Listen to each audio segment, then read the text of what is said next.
Merrimack football postgame, joined by head coach Dan Curran. His first career coaching game is, a barn burn to say the least, Coach. An upset, one of the biggest wins in school history over Division I Wagner, 42-41.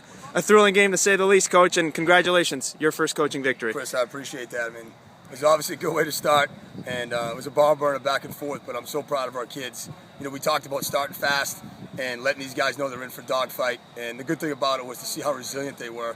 Those guys were defending NEC champs for a reason, a Division I playoff team for a reason last year, and they came back, and our kids took their best shot and responded, and to win it at the end like that, there's no better feeling. You say fast start, and you sure got it. Yeah. Up 28-10 at one point. It starts with Quinn McDonough taking the opening kickoff to the house, 98 yards. Obviously, that's something you instill. This is a team that's philosophy the last few years has been, offense, and obviously you got that in the first half. But your defense really came through when it needed to, especially in the first half, keeping, as you said, a Division I playoff to just 10 points in the first half. That certainly they did a tremendous job. I mean, that running back is an NFL football player, and that's not an exaggeration. He's a hell of a player. He's an All-American for a reason, and those guys stepped up and made plays when they had it. Artis Holt had a tremendous game, Matt Trapicio, and you mentioned Quinn McDonough's kickoff return, and certainly Quinn did an unbelievable job, but when something like that happens, there's a lot of good things going on up front, and Connor Larkin, if anybody that loves football wants to see that hit again, if they get a chance to watch that play, that was one of the best football plays that I've seen here in my 5 years at Merrimack. Then we go to the fourth quarter, as you said. Wagner comes back.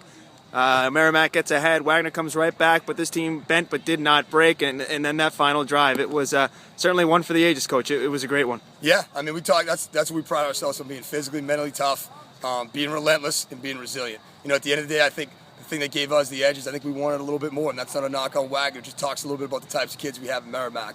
Our kids are willing to go to that place, and I think they wanted a match, and Wagner wasn't willing to match us blow for blow, and they came out on top, and a big part of it is, like I said, the resiliency of the football team and the leadership from the four captains. And Coach, the challenge now, as sweet as this win is, it's not to rest on your laurels, as you just told me. Yeah. A huge game at AIC next week. It's the conference opener, and obviously every conference game matters from here on out. An AIC team that's given you fits the last, it seems like 4 or 5 years or so. What's the message to these kids now to, obviously, a great win to build on, and now looking ahead to a huge game next week? Well, there's no doubt. We've only been around 17 years. This is the biggest win in the history of Merrimack football program. That's great. Yep. And we're gonna enjoy this one for today. But I think we've put so much work and invested so much time into the kids and the staff. We'll be ready to roll next week. AIC is pick number 1 for a reason. They had a great year last year, and they really returned everybody back and got a couple transfers that come in. So we're going to have our hands full. We're going to be underdogs again, and we're going to be on the road again. So our kids are going to have to be resilient. We're going to have to give everything we got. And if we do that, I think we'll be all right. Well, Coach, for now, congratulations on a huge win. And again, congrats. I appreciate it. Thank you.